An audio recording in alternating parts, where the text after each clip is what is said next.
Guys দেখেন, একটি মানুষ যা না পারে সেই কাজ একটা কুকুর হয়ে কিভাবে করে দেখাচ্ছে।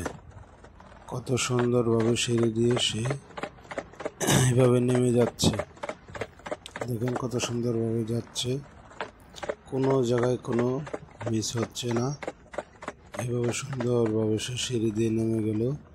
এবারে যে রাস্তায় চলে গেছে, রাস্তায় যাওয়ার পর আবার দেখতেছে যে কোনো গাড়ি টাড়ি আছে কিনা। সেই যে সাইড হয়ে গেল, এক সাইডে চলে গেল। এই যে স্লো হয়ে গেছে, সেই কারণে দেখেন এই যে দুই পায়ে নামায় দিয়ে আবার সেই ধাক্কা দিয়ে আবার চলা শুরু করলো। এই দেখেন কেমনি পা নামায় দিয়ে সে আবার চলা শুরু করে। দেখেন মানুষের যে বুদ্ধি নেই, সেই বুদ্ধি খাটিয়ে একটি কুকুর কীভাবে সে চলে যাচ্ছে। অসাধারণ। যদি ভিডিওটা ভালো লাগে অবশ্যই